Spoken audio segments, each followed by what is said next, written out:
Hello, we are here at FreedomFest 2023 in Memphis, and today we are talking with Tony Lopes. Hi, Tony. Hi, Jamie. Thank you for having me here. This is excellent. Thank you for sitting down to talk with us today. Yeah. So, what brings you to FreedomFest? So I got to know some folks who were here at FreedomFest a few months back, and we were chatting about freedom and how our freedoms are being stolen and all sorts of different topics that are in the mainstream that we need to be talking about to protect our freedoms. And so they asked me to actually come on out and speak at FreedomFest. So that's why I'm here. We're going to be talking about freedom and entrepreneurship, and how entrepreneurs and business owners should and can be growing their freedom. And one of the other things we're doing here outside of that presentation is we're also sharing a recent book that I wrote, Freedom at Risk: How to Protect Your Personal and Financial Freedoms. This is great educational material for folks out there who are trying to understand what's going on in the world. It's very complex. A lot of folks think it's just the politicians that are stealing our freedoms, but in fact, there's so much more. The education system steals our freedoms. The economy steals our freedoms. A lot of folks think we still have a free market economy. Well, we don't. It's very manipulated. And so through the book, we work to educate folks there. Society, we ourselves, not knowingly, we steal our freedoms, and we need to understand what's happening there. The monetary system, the US dollar, our freedoms are being stolen there because we hold a world reserve currency. So through this book, I share a lot of those concepts, a lot of that education, but then I transition to the how to protect your freedom, how to protect your personal and financial freedom. And so everything from starting your own garden in your backyard to protect your freedoms, to actually starting a business to create a second source of income to protect your freedoms. We talk a lot about a lot of different things, a la carte package mode, and folks, as they read, they can kind of select which resonates with them the most. If gardens resonate with them, great, go off and do some of that. If investing in real estate resonates with you, great, go off and doing some of that. So I just provide the ideas, the concepts, for them to then take action. Because without action, we're now reliant more on the politicians and the Federal Reserve and other authoritarians who we really don't want them controlling our lives. So. Well, I think your book aligns a lot with what our organization is, trying to convey to the world. And what we want to do is try to come together and create a more flourishing society. Yeah. And it sounds like your book is helping with that. Absolutely. And so what we like to talk about is happiness.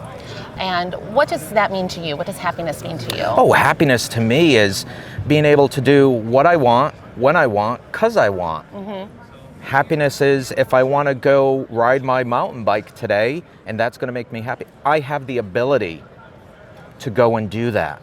That's happiness, right? If I want to go coach a new student, that's happiness to me because it's my freedom. That's how I choose to spend my time, right? Which is very valuable to me. Money, I can always make more money. Time is very fixed. I can never gain more time than what I have allotted to me. So I want to be able to maximize that. So I'm happiest when I'm doing those things I want to do. So, do you think other people feel the same way, that they want happiness for themselves as well? Yes, that is a big driver for folks, which is great. Unfortunately, they don't have that opportunity, which results in a lot of, I feel, anxiety in the world today, a lot of stress in the world today. It's hugely competitive for everyone from teenagers going through high school, where they feel they need to play not only on the team sport, but now they have to do intramural sports, they need to do traveling teams. That's a very stressful thing for a young person, and they don't have the opportunity and the freedom as a result of that culture that's been created to be able to have happiness and go explore, maybe explore some arts that they like to do, whether it's singing, creating music, painting, whatever it is. They don't have that opportunity. So at a very young age, we're cultivated in that vein of well, we're forced to go do other things. Happiness takes second stage. And if it happens, great. But it's not the thing a lot of people are going after today. Because the world is a very complex place, as we know, and we're just not cultivated to appreciate happiness. And maybe there's certain things that get in the way of someone's happiness. Yeah. Okay. So, as I mentioned, we're here to try to talk about a more flourishing society, and we have a values quadrant that we like to refer to. We have, our values and our ethics, and there's, usually, two sides of the line. So my goal today is to persuade you more about the ethics side. We all have our personal values, but sometimes that can, the lines can get sometimes a little bit blurred between our values and our ethics. Sure. So we're going to focus more on the ethics side of the line today. Let's do it. Yeah. So we talked about, happiness, and, most people want to be happy, but sometimes, that can be difficult. Certainly. Okay. So I'm going to ask you three questions. Okay. All right. No pressure. So if someone intentionally, physically, harmed you, would that decrease your happiness? Oh, for sure. Always? Yeah. I can't imagine a situation on the spot where it wouldn't decrease my happiness. Okay. How about if someone vandalized your property or stole from you? Would that decrease your happiness? Absolutely. And not only if it happened to me directly, when I see these news stories on television about smash and grab and the thefts that are happening, even though it's not happening to me personally, it's happening to somebody else, that impacts my happiness, right? So it doesn't even have to happen to me personally. Because you feel the empathy. Absolutely. Yeah. And do you think that it's always the case that, that feeling of either experiencing it personally or seeing someone else experiencing it, do you think that's always the case, that it decreases your happiness? Yeah, it does. Okay. Do you think that other people may feel differently than you, that experiencing vandalism or theft or physical harm could decrease your happiness? Do you think other people feel the same way, or do you think they feel different? I'm very much about individuals having that freedom to choose in a lot of different ways, and they can choose to feel different from me, even though I don't align with them. It's within their right to feel different than myself. Okay. And they may come with a different set of values and belief systems and a different upbringing that may have geared them towards that feeling, right? So sometimes folks feel those that vandalism or those smash and grabs that are happening on these business owners. Some folks feel like that's justified, and I need to respect that, right? We're talking a lot about respect and respecting other people's happiness and their belief system. I need to respect that. Okay. And we need to create a common platform where we can have a dialogue like we're having here. Okay. We need to be able to have a platform where we can respect each other and have that dialogue and try to understand how other people are feeling. Yeah. You said a key word. You mentioned the word respect, and we're going to touch upon that because that's the main focus of our foundation. Okay. But before we get to that, I want to talk about what a principle is. And most people can understand, what a principle is. And we like to talk about principles when it comes to cause and effect in nature. Okay. And an example we like to use is the principle of gravity. Okay. We all know that, for example, if we throw something up in the air, we can pretty much predict 100% of the time what's going to happen. Correct. It's going to fall. Yep. Okay. So with that being said, we focus on what we call the natural principle of human respect. Where just like in nature, where you have a cause and effect relationship, where it's a testable formula, you can pretty much guarantee what's going to happen. Okay. The same thing goes with the natural principle of human respect, and that is that theft and violence always decrease happiness, harmony, and prosperity. Okay. Always, no matter what. And we've actually tested it. We've sat down with many people and, had this conversation, and the majority can pretty much agree that when someone is experiencing theft or violence, or any type of, physical harm, their happiness is going to decrease. And so what we're trying to do is come together as a society where we can maybe rethink how we solve our social issues. Beautiful. And I love with it. keeping, human respect, in mind. I love it. Okay, now in your day-to-day interactions with people, do you get what you want by, stealing or physically harming Oh, them? never. Right. Absolutely. Okay. And if you don't mind me asking, as far as when it comes to a political party, are you more progressive, more conservative? More conservative. More conservative. Okay. Sure. Okay. All right. How do you feel when the other party, Progressive Party, how do you feel when they try to impose their values on you?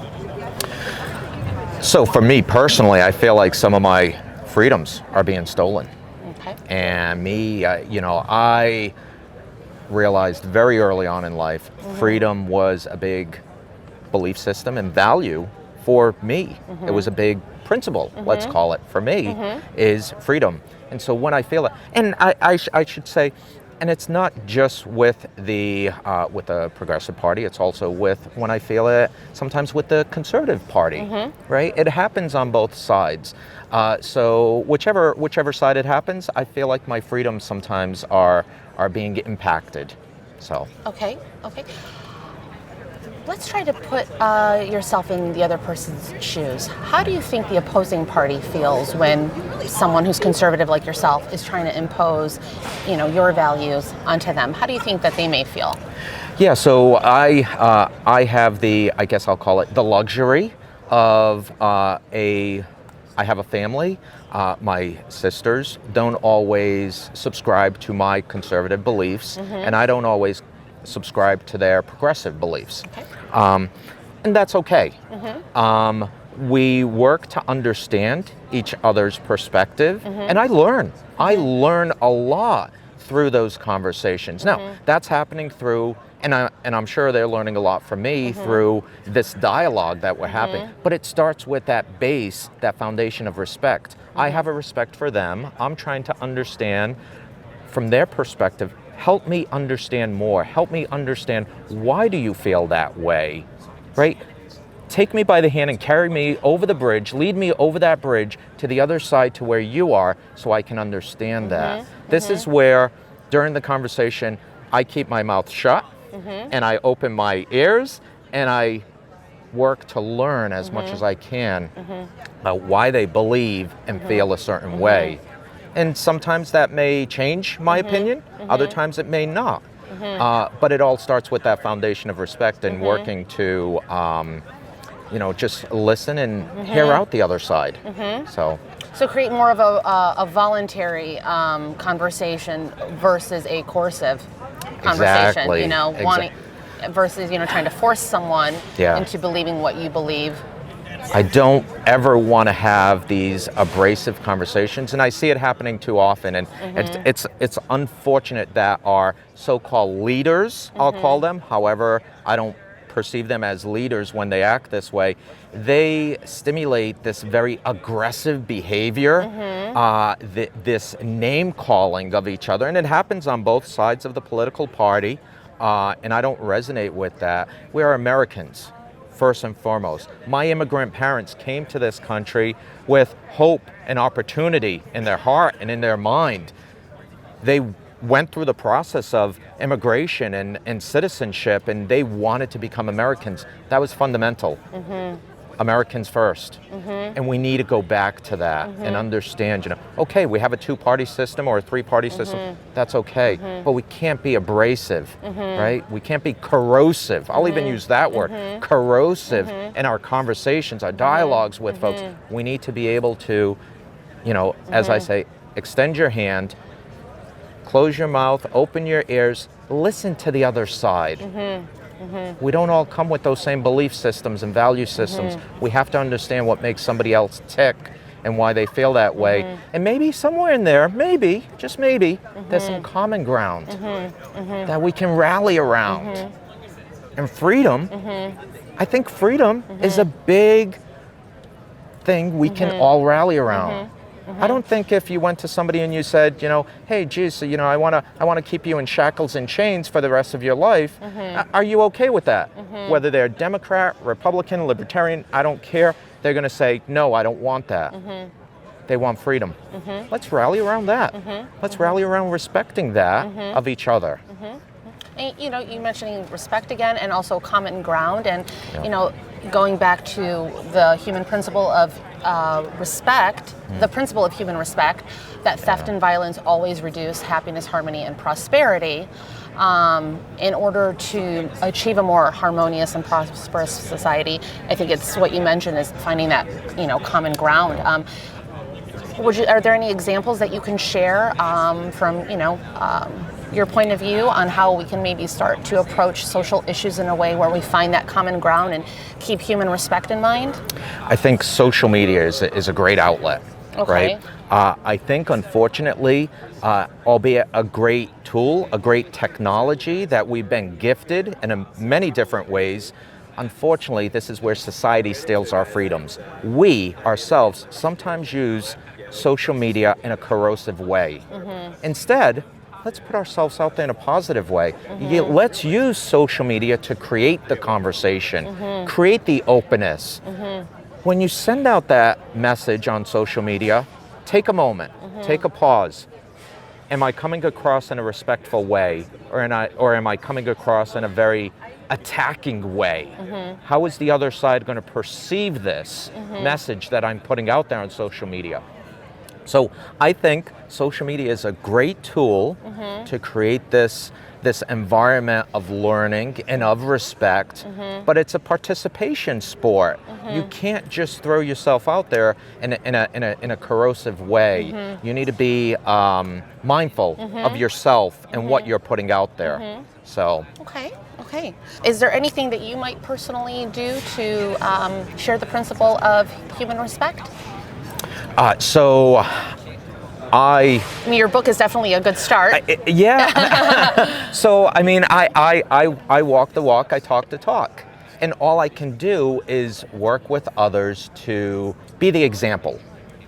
That's my goal. Through the work that I do, I talk a lot about freedom, and people can say, well, Tony, what are you doing to help? Well, I wrote a book. You go to my website has a lot of newsletters where I publish things about freedom and helping people achieve greater freedoms in their lives. Achieving more is one of our slogans that we really latch onto. We want to help people achieve more. I am the example, or at least I work to be the example, and hopefully, I think there's people out there that say, I want to be more like that. I want to be more positive in nature. I want to be more helpful in nature. That's the best I can do. I can't change who people are. They're built, again, with their own value system and belief system. I can't change that. That's been cultivated over 20, 30, 40, 50, 60 years for them. I'm not going to change that. All I can do is be that example for them. And hopefully, in some small way, that changes the world. That's my goal. Great. Well, thank you so much for taking the time to meet with us today. It was a pleasure to meet you. This was great. Thank you, Jamie. Thank you very much.